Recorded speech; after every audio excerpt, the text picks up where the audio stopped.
The Nigerian Conference of Women Religious (NCWR), in collaboration with the Psycho-Spiritual Institute of Luxterra Leadership Foundation Abuja, has organized a one-week workshop for members of the female religious congregation on basic psychotrauma healing skills and trauma-informed training for Reverend sisters from across Nigeria who are working with trafficked women and girls. The sisters are often suffering from secondary trauma on account of the kind of issues they deal with every day. The week-long program involved general trauma awareness, psychological first aid skills, and therapy sessions which help them to process and properly integrate their own trauma experiences. Some of the participants at the workshop shared their experiences with the Catholic Television of Nigeria. It was a gathering that brought together members of the female religious from various provinces of Nigeria. This workshop is meant to equip these Reverend sisters with the skills to handle and care for survivors of human trafficking. The director of Luxterra Psycho-Spiritual Institute, Reverend Father George Husani, in an interview highlighted the essence of the week-long workshop program. The sisters that are here for training, there are 21 of them. They are people who work closely with these trafficked women and girls who have been rescued. And many of them, because of the stories they encounter, because of the kind of people they work with, many who are damaged, they themselves are traumatized in various ways. So what this program is all about is basically to give them the skills to work with very delicate people, like people who have been recently trafficked or recovered from trafficking, but also to address their own trauma.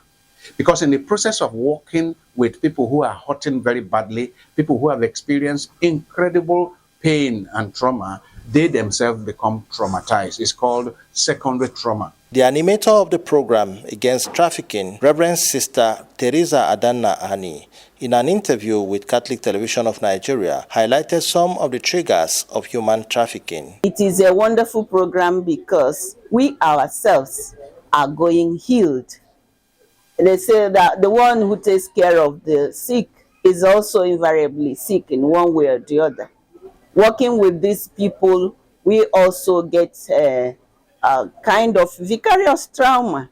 And this program is very, very beneficial, not just to those who are serving, but to us who are serving them. Some of the Reverend sisters also shared their experiences as caregivers to victims and survivors of human trafficking in Nigeria. Having the girls returning from the various countries, Libya, Cote d'Ivoire, and some other, Ghana, when they come to the shelter, it's we need to calm them down.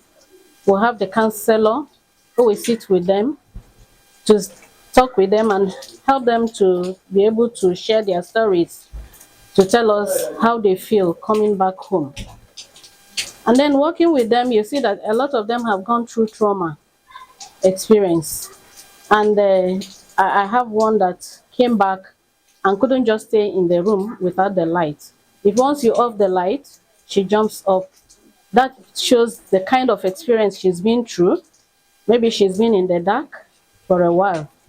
And then coming back home and seeing that it traumatizes her again. It will help me healing myself and healing those I work with. We've been actually dealing with the girls.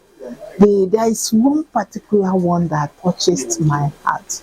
That was a girl that was brought back from Europe. She came broken, heartbroken.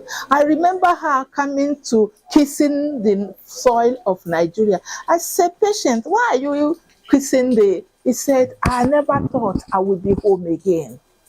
With my experience of Libya, going to the desert, there was no water.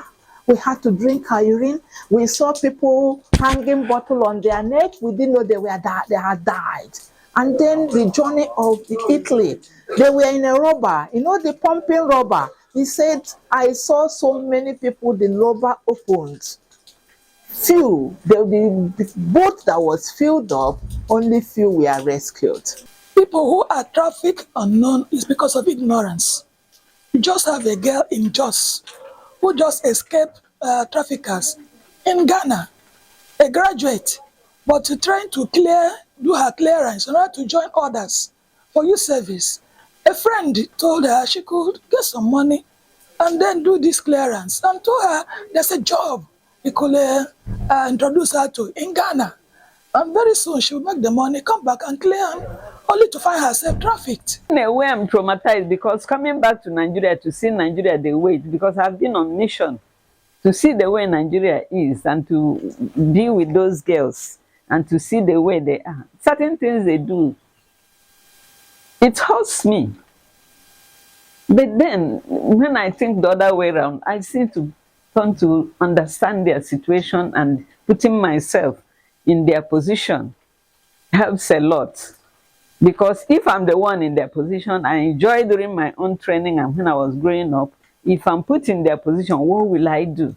So I really understand their situation so much. And that was a traumatizing aspect of me. The victims, we call them treasures. This is for us to pass to them the message of forgiveness.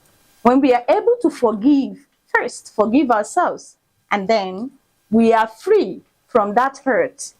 We will be free to also forgive the adopters or the people that hurt us. It is believed that after the workshop, participants would have been well equipped with the skills to heal themselves in order to heal others. In Abuja, Tony Abba, CTV News.